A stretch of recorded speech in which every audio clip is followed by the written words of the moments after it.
Our newsletter this month happened to fall on a Thursday. Hey, that gave us a cool opportunity. Right. So in Throwback Thursday style, we included a link to a 1977 brochure for Cumberland Island. Which was even before I was born. Yeah. Let me say for the record. But the language they used and like seeing that the cost of the ferry was $2 round trip, $1 if you were a senior. Right. Very beginning of that brochure talks about its congressional intent, right? So I encourage everybody to check that out. It's important for us to remember and reflect on history and see how things have changed.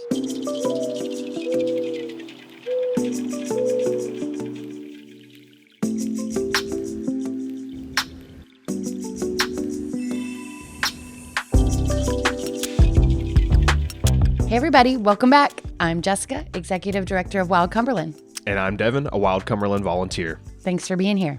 We start every podcast episode with the same reminder. Our monthly newsletter is the very best way to stay up to date on issues affecting Cumberland Island and its wilderness. So if you haven't already, go to wildcumberland.org and get yourself signed up. In today's episode, we're covering our August email newsletter content. We'll talk about what is or isn't going on at the Seashore. We'll announce a couple of virtual opportunities for you to learn more about the Blake Plateau and Cumberland Island. And as always, we'll highlight some top local and national news related to the island and wilderness in general. Yeah, we've received a lot of questions recently about what is, as you mentioned, and is not going on. I think some of that has to do, of course, with some of the transition we've been experiencing. Right now, of course, it's been almost 2 years since the Seashore put forward this plan that was called VUMP, the Visitor Use Management Plan, and its environmental assessment. It had a lot of sweeping changes proposed, I guess you would say, for the Seashore, but we have not had any updates since that time. For those of you who may be unfamiliar, this plan proposed to more than double the island's daily visitors at a retail store, boat rentals, boat tours, and a whole lot more.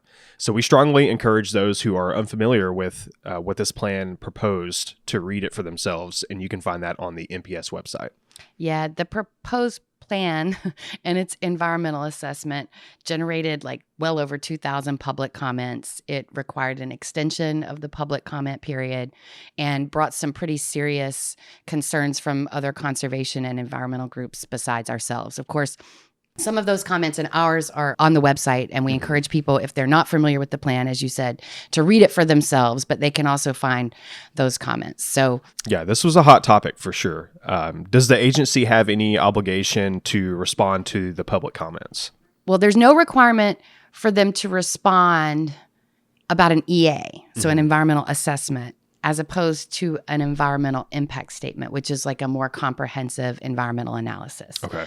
But the NPS's own NEPA handbook does sort of outline a standard practice for responding to what they consider substantive comments in regard to their projects. So the substantive comments are defined as things that question the accuracy of the information they give.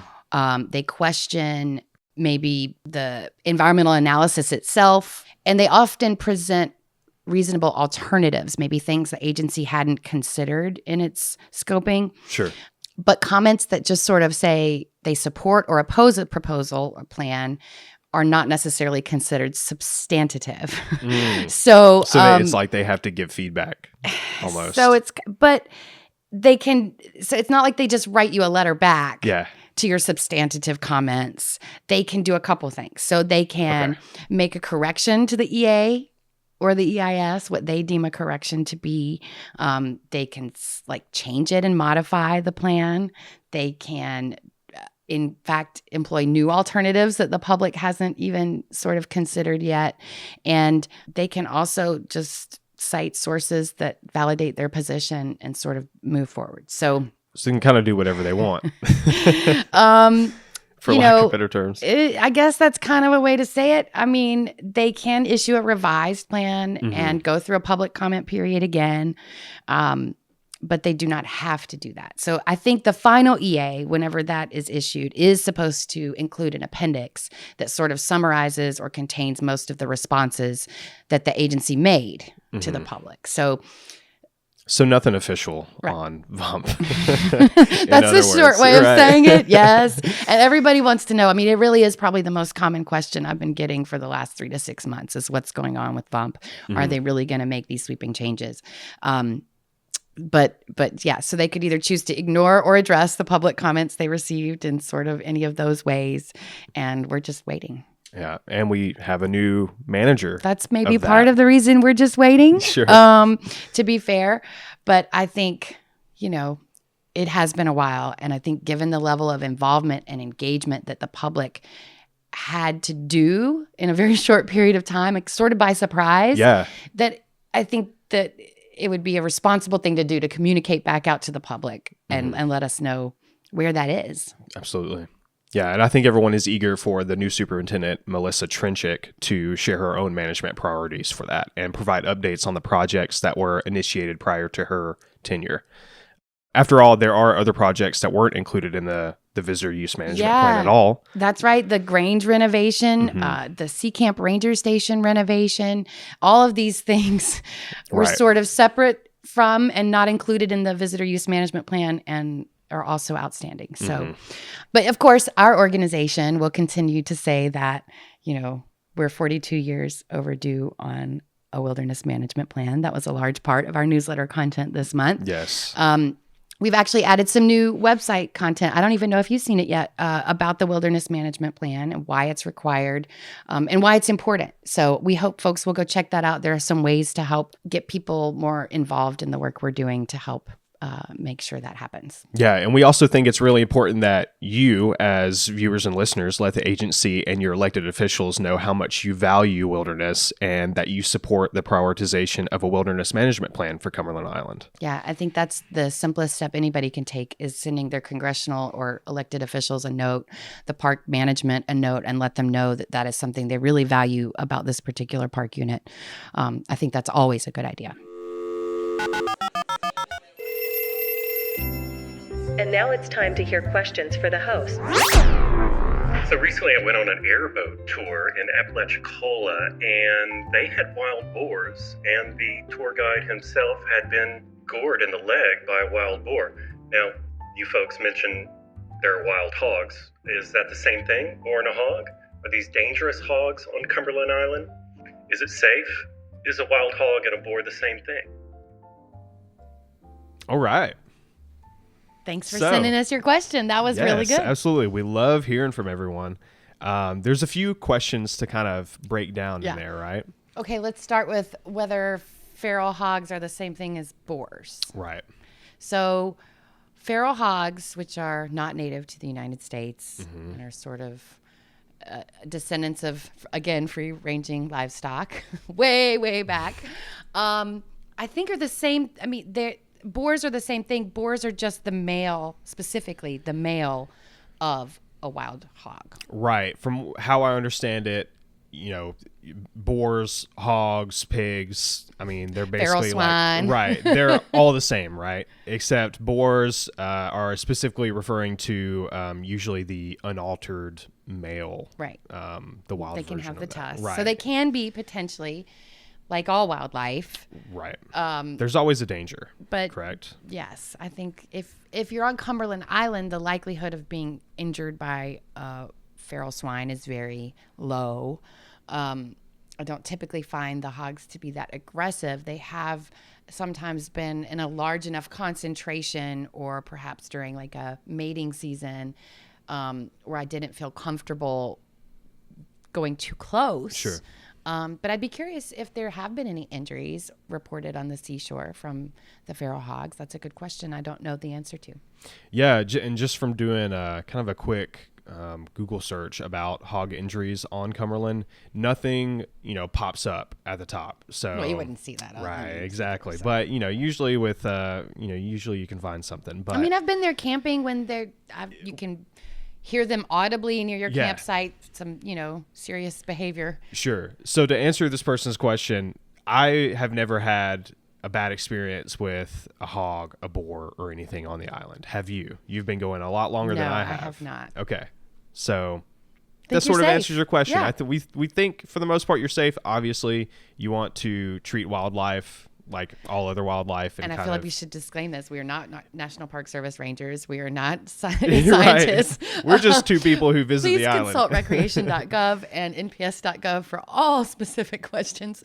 But that's a good one, and an important one, and one that I can see might be a little intimidating to somebody who's not familiar with sharing wild spaces with that particular animal. So I am eager to hear what their experience is like. Maybe they'll report back when they pay their visit and let us know if they have any hog encounters and if they felt safe. Yeah, I hope so. But thanks for sending that in. We appreciate your questions, and hopefully, you appreciate our answers. So remember, go to the website. You can use that SpeakPipe function. You can do it anonymously. You can ask us anything you like about Cumberland Island and our podcast and our work, and we are happy to answer. Absolutely. Thanks for sending that in.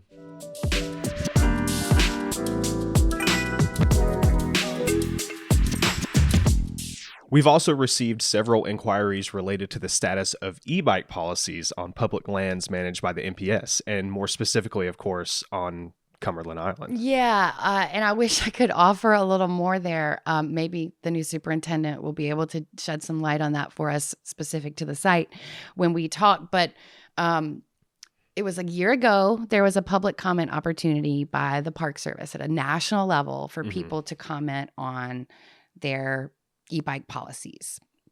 And that happened. We commented. You can find a copy of our comments on our website, but nothing's been done. Like, the agency hasn't issued a NEPA process or any sort of way for parks to evaluate impacts from e-bikes at specific units. So we're just all waiting. That's been over a year ago. Again, still waiting. The waiting game continues, right? But that's really important. I think specifically at Cumberland Island for obvious reasons, right? Not many park units have a wilderness that is bisected by a road that is subject to that type of vehicular traffic. So it is particularly impactful and meaningful at small sites like ours, and where there are those sorts of exceptions to the rule. Sure. And I think that it bears maybe more urgency or scrutiny for us to consider what happens with e-bikes on Cumberland. So we'll definitely keep an eye on that. I wish I had more information. I'm sorry. No worries. Wild Cumberland is staffed entirely by volunteers. We say that a lot, often in passing, but we want to make sure our listeners understand what that really means. Our team members donate their time, effort, and talents to help ensure that Cumberland Island and its wilderness remain protected. Every volunteer can find a place with us. We invite you to sign up to staff Wild Cumberland events, contribute to the organization's social media, assist in grant writing, and much more. Join us at wildcumberland.org and help make a difference for the next generation. Oh, and speaking of September is National Wilderness Month. Yes. Do you know what that means? We are marking the occasion by hosting our second annual Wild Cumberland Trivia Night series every Wednesday in September from 7 to 8 p.m. Eastern Time. Yep. It's just $10 a week donation or more. You can do more than $10. Right. We wouldn't be mad, but just $10 to play every week.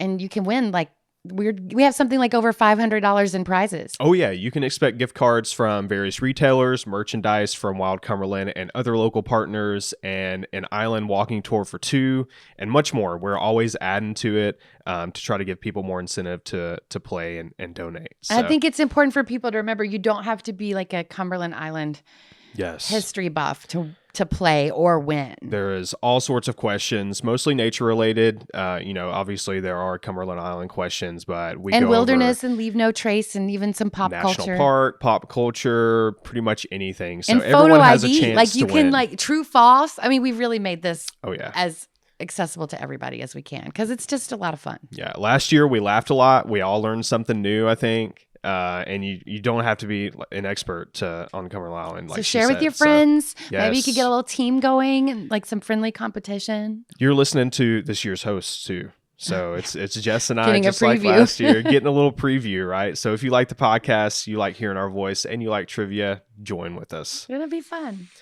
We also ask our supporters to guess which of the items in our 2024 Commitment to Cumberland mystery box was that they were found on Cumberland Island. And this kind of blew me away, right? It was a really long list of items to try and was. choose which ones were found on Cumberland Island. Now, you mentioned the last episode, I think, that you had a guess or you thought you knew, which that were was you wrong? I was definitely wrong. Right. What did you think it was? Oh, I threw an off the wall guess. It was something that I clearly didn't think that was going to wash up ashore, but the two items that did wash ashore, I mean, that blew my mind, right? So there was a hand decorated oyster shell. Yep. That washed ashore, and a collapsible dog bowl. I never would have thought that would have washed ashore. It's amazing right? what you find on the beach. It is. Take a long walk. It was still intact enough to like wash it up, and it was perfectly there fine. There we go. Reuse it, right? Hope Danny's enjoying that. Yeah, I hope she is too.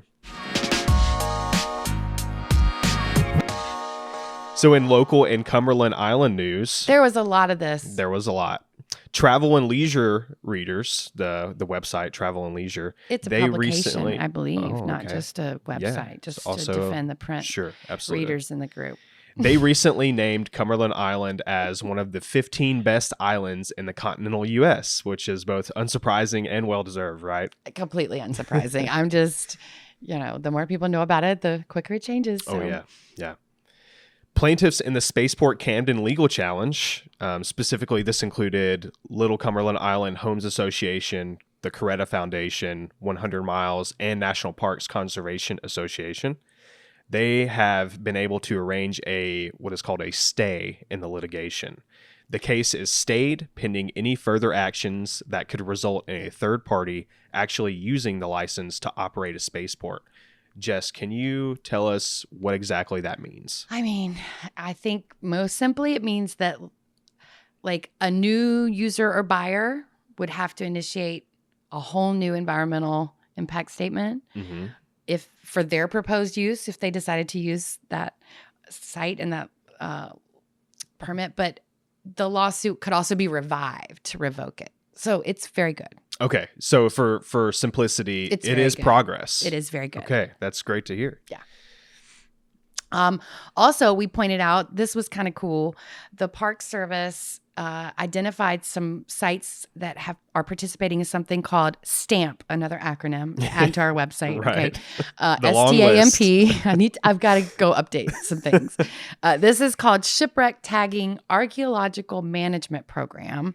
And so apparently climate change has escalated the need for us to identify shipwrecks off the coast. And so they're tagging and putting all these resources behind tagging shipwrecks. And apparently there's one on Cumberland Island or near Cumberland Island that's been tagged. I don't know where it is. Do you know where it is? No, I don't. That was going to be my question to you, right? Does the park know where it is? I would love to know. I'm kind of curious. So we'll have to see if we find out any more about that. But I thought that was cool and worth mentioning because we saw Cumberland in that list of participants. Always great to see Cumberland on news, I guess. When you're reading articles and Cumberland's on there, you just kind of get a little excited. FYI for everyone visiting over the next few months, the park announced that the Ice House Museum, which is near the island's Dungeness dock, has closed for exhibit renovations that are supposed to be complete in October. So thankfully, restrooms and the cooling room are not impacted by this closure. Which is good because I'm sure it's pretty hot. Oh, yeah, for sure. In larger NPS news, the NPS asked a federal judge to dismiss a lawsuit challenging its cashless policy. This is something we have not stopped talking about, and Jess will forever die on this hill. I really will. It's outrageous. The fact that the Park Service is attempting to dismiss this lawsuit like others, it's just ridiculous. Right. I just have no more to say about it than that. We refuse to accept our own This is ridiculous. currency. And I mean, there's still an idea, and we linked to it in our newsletter, a recent editorial or perspective that no one should really have to pay for access to public lands to begin with. That's a concept, right? So lots of varying degrees of thought on that. But yes, I was very disappointed to see that the federal government was just trying to get out of their responsibility. Sidestep it. Yep.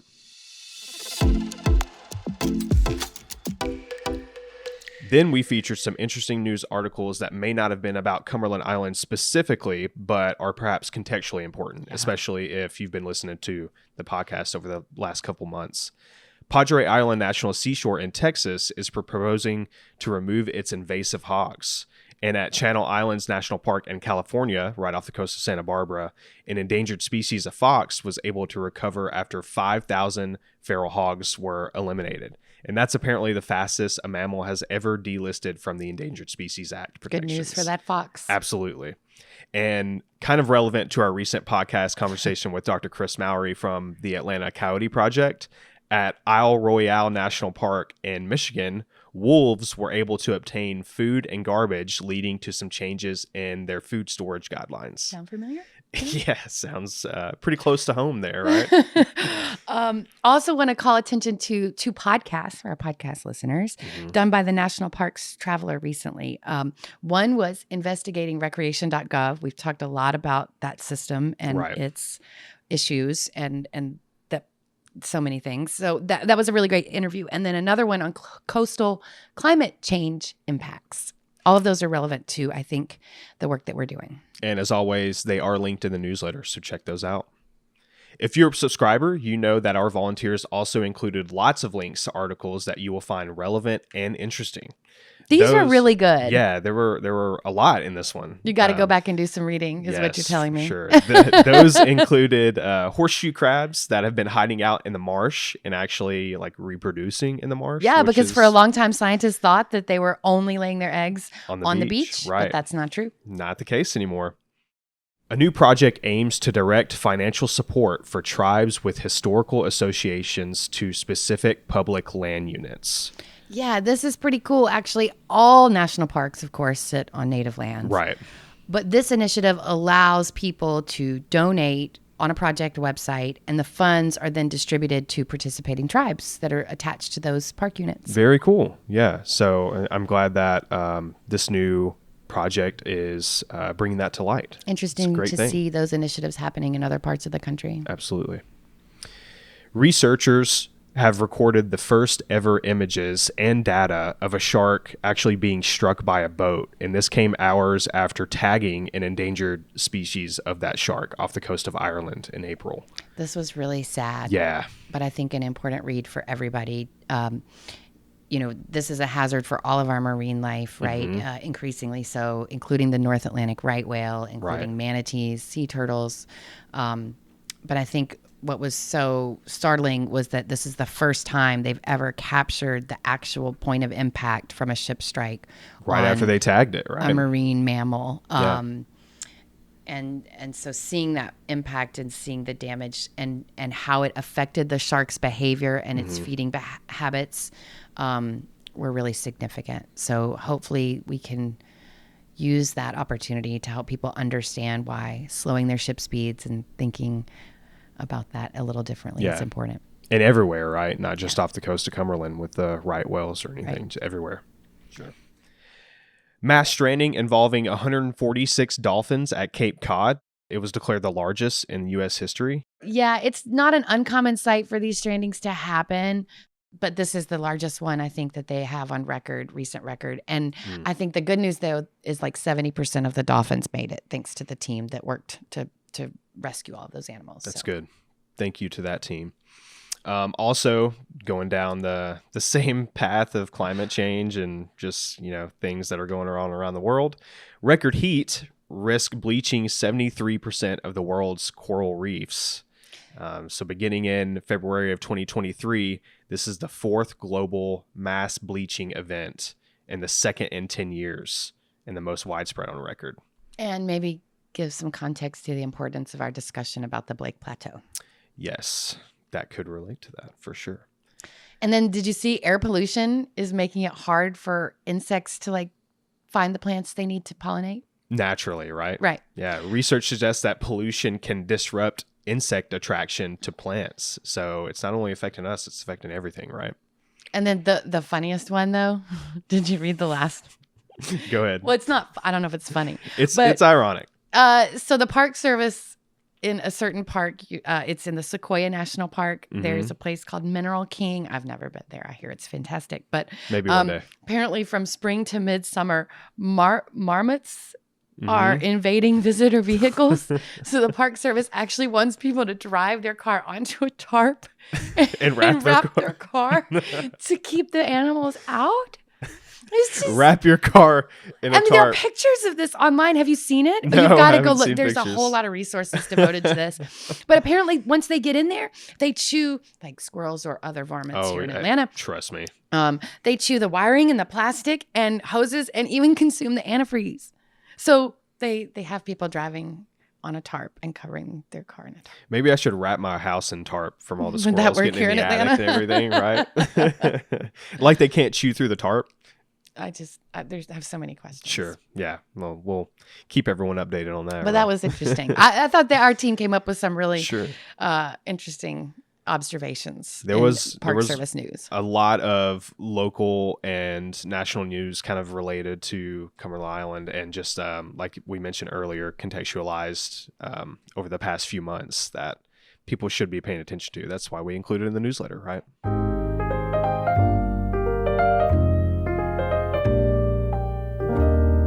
Wild Cumberland was proud to join other organizations in an organizational letter to the Biden administration that was led by Sustainable Ocean Alliance in opposition to deep sea mining.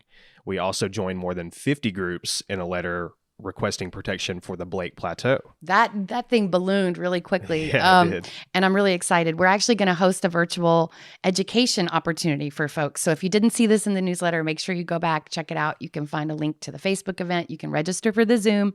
I even made a special link just so it's easy for people to remember. It's bit.ly/Blake Plateau. Very easy to get to. I was so proud of my technological proficiency there.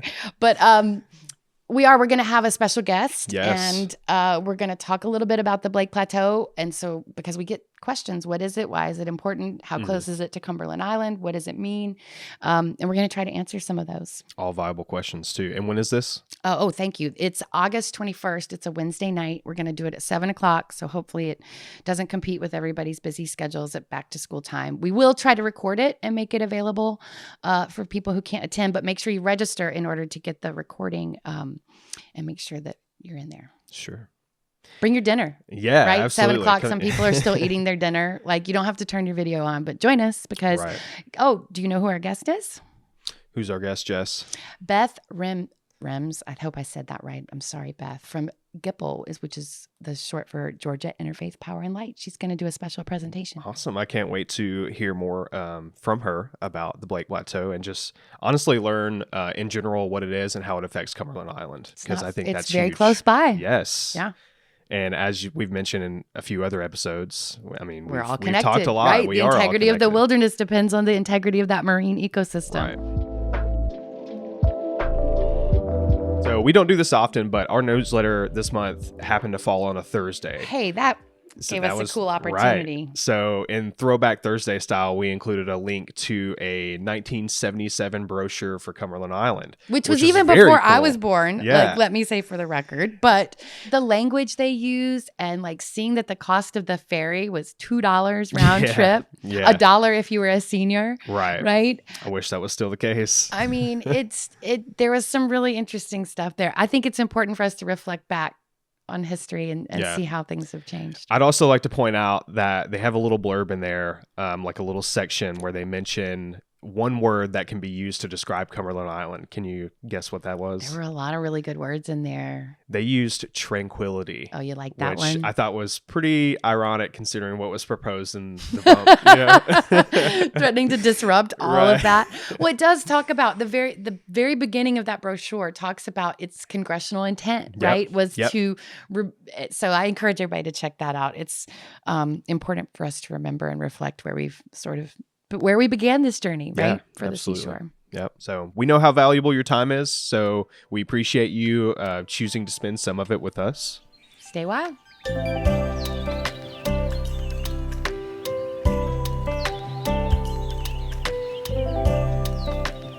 Wild Cumberland is a 501c3 nonprofit organization, and all donations are tax deductible.